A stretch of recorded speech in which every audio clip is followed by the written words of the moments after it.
নমস্কার বন্ধুরা, কাকলির রান্নাঘর উইথ ভিলেজ ফুডে সবাইকে স্বাগত জানিয়ে আজকে আমি আপনাদের সাথে শেয়ার করব চিকেন পকোড়া।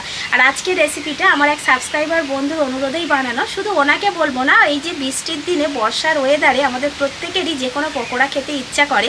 আর সেই পকোড়াটা যদি হয় আরও চিকেন পকোড়া, তাহলে কিন্তু চা কফির সাথে কিংবা সন্ধ্যার টিফিনের পুরো আড্ডাটাই জমে যাবে।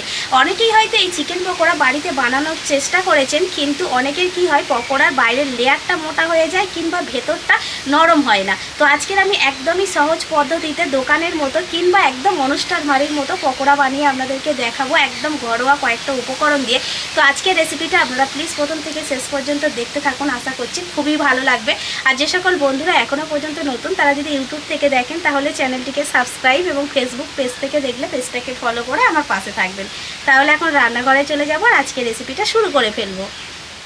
চিকেন পকোড়াটা বানানো তেমন কোনো ঝামেলা না, তবে এই চিকেনের ম্যারিনেটটা কিন্তু ঠিকঠাক করতে হবে, তবেই পকোড়াটা খেতে ভালো লাগবে। তো আমি এখানে যতটা সম্ভব একটু বোনলেস চিকেন নিয়েছি। এই দেখুন, চিকেনের পিসগুলোকে ঠিক এরকম রেখেছি, খুব বেশি বড় না, খুব বেশি ছোট না। আর খুব বেশি বড় বড় চিকেনের পিস নিলে কিন্তু চিকেনটা ভেতর থেকে খুব ভালোভাবে সেদ্ধ হবে না বা কাঁচা কাঁচা থেকে যাবে। সেজন্য কিন্তু একটু এইরকম সাইজের চিকেন হলে পকোড়াটা ভালো হয়। তো আপনাদের যেমন খুশি, আরও এর থেকে ছোট ছোটও নিতে পারেন, আবার একটু বড় সাইজেরও নিতে পারেন, সেই রকম ভেজে নিতে হবে যদি বড় সাইজের নেন। তো এখানে আমার 500 গ্রাম চিকেন রয়েছে। এবার আমি যে উপকরণগুলো দিয়ে ম্যারিনেট করব, সেই উপকরণগুলোর মাপটা কিন্তু পুরোপুরি এই 500 গ্রাম চিকেনের জন্যই হবে। তো দেখুন, এখানে আমি প্রথমেই নিয়ে নিয়েছি লঙ্কার গুঁড়ো। এই যে চা চামচটা নিয়েছি, আজকে চা চামচের মাপ করে কিন্তু সমস্ত উপকরণ দেব। তো চা চামচের 1 চামচ নিয়ে নিয়েছি লঙ্কা গুঁড়ো। ঝালটা সম্পূর্ণ নিজেদের মতো, যে যেমন ঝাল খেতে পছন্দ করেন সেই মতো একটু বাড়িয়ে কমিয়ে নিতে পারবেন। এখানে আমি দিয়ে দেব 1 চামচ লবণ, দিয়ে দিচ্ছি 1 চামচ কাঁচা লঙ্কা বাটা। এখানে আমি 2 চামচ নিয়েছি আদা রসুন। আদা রসুনটাকে আমি একসাথেই বেটে নিয়েছি। চাইলে আপনারা 1 চামচ আদা আর 1 চামচ রসুন আলাদা আলাদা করেও বেটে দিতে পারবেন। এবার আমি এখানে দিয়ে দেব সয়া সস। এই যে চা চামচের মাপ করে 2 চামচ দেব সয়া সস।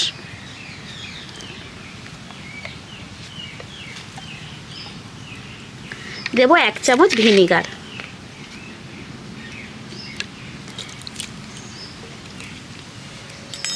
এবার এখানে আমি 2টো মাঝারি সাইজের পেঁয়াজকে কেটে নিয়েছি, পেঁয়াজ দুটোকে দিয়ে দেব। এর থেকে খুব বেশি পেঁয়াজ দেওয়ার দরকার নেই। এবার আমি হাত দিয়ে খুব ভালো করে এগুলোকে একসাথে মিশিয়ে নেব। আর হাত দিয়ে মেশানোটাই বেশি ভালো হবে, কারণ চিকেনের প্রত্যেকটা চিকেনের টুকরোর মধ্যে কিন্তু মশলাগুলো বা এগুলো খুব সুন্দরভাবে ঢুকে যাবে। তাই হাত দিয়ে খুব সুন্দর করে মিশিয়ে নিতে হবে। বড় পেঁয়াজ হলে 1টা দিয়ে দেবেন, আর ছোটো বা মাঝারি পেঁয়াজ হলে 2টো দিয়ে দেবেন। সব কিছু একসাথে ভালো করে মিশিয়ে নিয়েছি। এবার চাপা দিয়ে আমি রেখে দেবো 20 মিনিটের জন্য। তো 20 মিনিট 30 মিনিট মোটামুটি হাতে সময় থাকলে যত বেশিক্ষণ এটাকে রাখতে পারবেন এইভাবে মশলা মাখিয়ে, তত ভালো লাগবে। তবে আমি এটাকে 20 মিনিটের জন্য রেখে দেব। 20 মিনিট প্রায় হয়ে গেছে, এবার ঢাকনাটা খুলে নেব। আবারও কিছু উপকরণ আমি এই যে চিকেনের মধ্যে মিশিয়ে নেব। এবার আমি কি নেব দেখুন। প্রথমেই দিয়ে দেব জিরে গুঁড়ো 1 চামচের মতো। দেব চাট মশলাও, সেটাও 1 চামচের মতো। চাট মশলাটা কিন্তু অবশ্যই করে দেওয়ার চেষ্টা করবেন, চাট মশলা দিলে খেতে অনেক বেশি ভালো লাগবে। 1 চামচ দিয়ে দিলাম। এবার দিয়ে দেব অল্প একটু গোলমরিচ গুঁড়ো, এটা 1/2 চামচের মতো দিলেও হবে। এবার আমি একে একে সস দেব। দিয়ে দিচ্ছি 2 চামচ চিলি সস,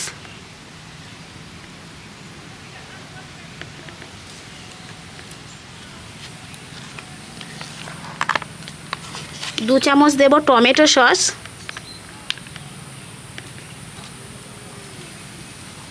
প্রত্যেকটা উপকরণ কিন্তু আমি এই চা চামচের মাপ করেই দিয়ে দিচ্ছি। এবার আমি দিয়ে দিচ্ছি বেশ কিছুটা ধনেপাতা কুচি। ধনেপাতাটা চাইলে আপনারা দিতে পারেন, নাও দিতে পারেন। যেহেতু আমরা বাড়িতে বানিয়ে খাবো, সেজন্য কিন্তু আমি একদম বাড়িতে থাকা কয়েকটা এই সব জিনিস যে বাড়িতে থাকে সেগুলো দিয়েই বানাচ্ছি। এবার দিয়ে দেব আমি 2 চামচ সাদা তেল।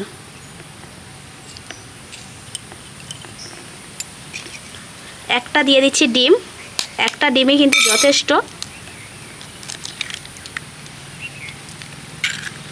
আবারও হাত দিয়ে ভালো করে মিশিয়ে নেব।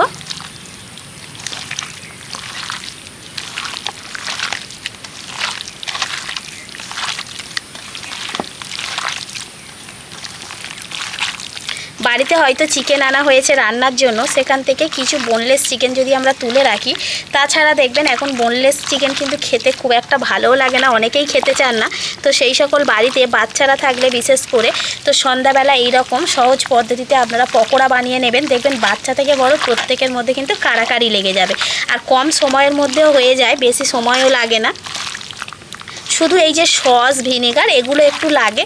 তো বাড়িতে চাউমিন এগরোল বানানোর জন্য তো এগুলো থাকেই, যে যাদের বাড়িতে বিশেষ করে বাচ্চা রয়েছে, তাছাড়া যাদের নেই তারা যদি কিনে আনেন তো মোটামুটি এগুলো দিয়ে আপনারা খুব সহজে বানিয়ে নিতে পারবেন। আবারও এই মিশ্রণটাকে আমি 10 মিনিটের জন্য চাপা দিয়ে রেখে দেবো। মোট কিন্তু আধ ঘন্টা চাপা দিয়ে রাখতে হবে। তো 10 মিনিট হয়ে গেছে, ঢাকাটা খুলে নিচ্ছি। এখানে আরও কিছু জিনিস আমি যোগ করব। নিয়ে নিয়েছি বেসন, এই যে চা চামচের মাপ করে 2 চামচ দেবো বেসন। এখানে কিন্তু খুব বেশি বেসন দিলে ভালো লাগবে না, তখন বড়া বড়া হয়ে যাবে। 2 চামচ দিয়ে দেবো চালের গুঁড়ো, এটা আতপ চালের গুঁড়োই রয়েছে। এর সাথে আমি 4 থেকে 5 চামচ দেবো কর্নফ্লাওয়ার। যেহেতু আমি ভর্তি করে দিয়েছি চামচের মাপ করে, তাই প্রথমে 4 চামচ দিলাম, পরে যদি লাগে আরও 1-2 চামচ দিয়ে দেবো। তো এবার খুব সুন্দর করে মেশাবো।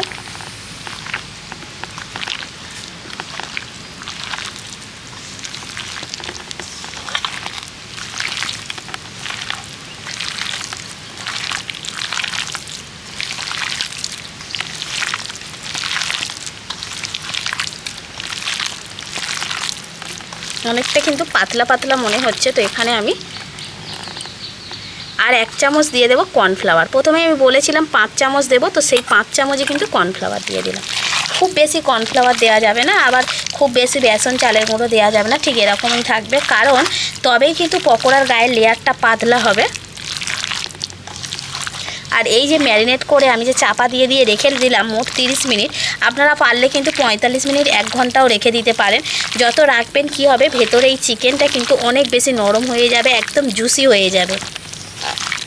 খুব ভালো করে সব কিছু একসাথে মিশিয়ে নিয়েছি। এই দেখুন চিকেনের গায়ে কিন্তু একটা পাতলা লেয়ার চলে এসছে। তো ঠিক এই রকমভাবেই ম্যারিনেটটা করতে হবে।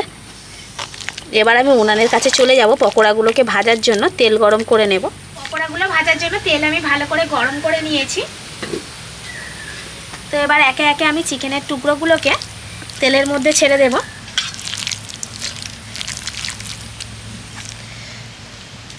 তেলটা কিন্তু খুব ভালোভাবেই গরম করে নিতে হবে, তা না হলে পকোড়াগুলো ছাড়ার সাথে সাথেই কিন্তু কড়াইতে লেগে যাবে। তো একটা করে চিকেনের পিস দেখুন আমি ঠিক এইভাবে নিচ্ছি, নিয়েই আমি ছেড়ে দিচ্ছি।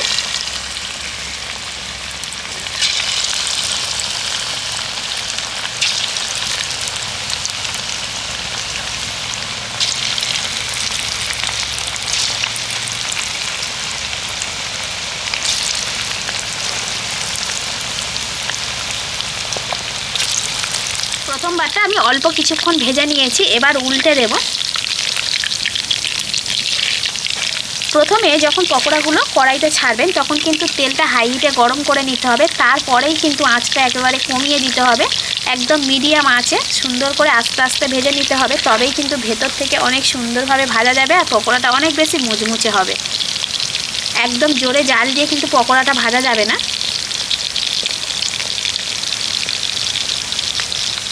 পকোড়াগুলোকে আমি কিন্তু নেড়ে চেড়ে একদম মাঝারি আঁচে একটু সময় দিয়ে ভেজে নিয়েছি।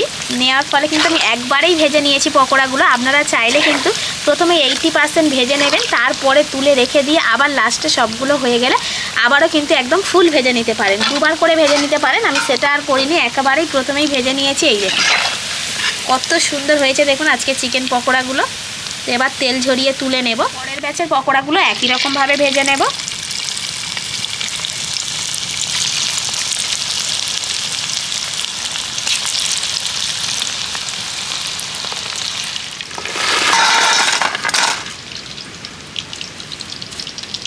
পকোড়া আমি ভেজে নিয়েছি। দেখুন বন্ধুরা পকোড়াগুলোকে কতটা সুন্দর লাগছে, দেখলেই কিন্তু যে কারোর লোভ লেগে যাবে। চিকেন পকোড়াগুলো কতটা মুচমুচে হয়েছে দেখুন, ঠিক এরকম মুচমুচে করেই কিন্তু ভেজে নিতে হবে। চিকেন পকোড়াটা কতটা পারফেক্ট হয়েছে দেখুন, বাইরের লেয়ারটা একেবারেই পাতলা আর ভেতরটা কিন্তু খুব সুন্দর নরম হয়েছে। পকোড়া খাওয়ার জন্য কৃষিপ চলে এসছে, আর ও আমাকে বলেই দিয়েছিল মা একটু ঝালটা কম দেবে।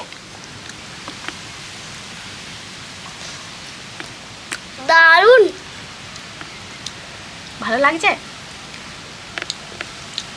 চিকেন পকোড়া খেতে ভালো লাগে।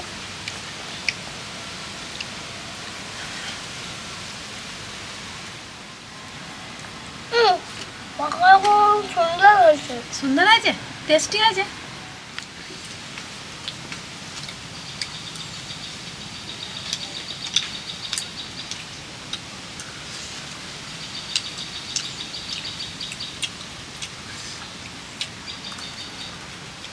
এইরকম একটা চিকেন পকোড়া যে কোনো সিজনের যে কোনো দিনের সন্ধ্যাবেলাতে দিলে কিন্তু আমরা কেউই ছাড়বো না, খেতে আমাদের তো ভীষণ ভালো লাগে। তাছাড়াও এখন যে বর্ষাকাল চলছে, এই বর্ষাকালের সন্ধ্যেবেলাতে একটু পকোড়া তেলে ভাজা এগুলো কিন্তু সবারই খেতে ইচ্ছা করে। তো ঠিক সেই সময় আপনারা এইরকমভাবে পকোড়া বাড়িতে বানিয়ে নেবেন, চা কফির সাথে খাবেন, দেখবেন আরও বেশি ভালো লাগবে। বাড়িতে একবার বানালে দেখবেন বাড়ির সবাই ভীষণ খুশি হয়ে যাবে। তো বন্ধুরা, আমার আজকের এই চিকেন পকোড়া রেসিপিটা আপনাদের কেমন লাগলো সেটা অবশ্যই কমেন্ট করে জানাবেন। আর ভালো লাগলে লাইক, কমেন্ট, শেয়ার এবং সাবস্ক্রাইব করে আমার পাশে থাকবেন। আর আমার নিত্য নতুন রেসিপিগুলো এইভাবেই দেখতে থাকবেন। তাহলে আজকের মতো এখানেই শেষ করছি। সবাই ভালো থাকবেন, সুস্থ থাকবেন, দেখা হবে পরের রেসিপিতে।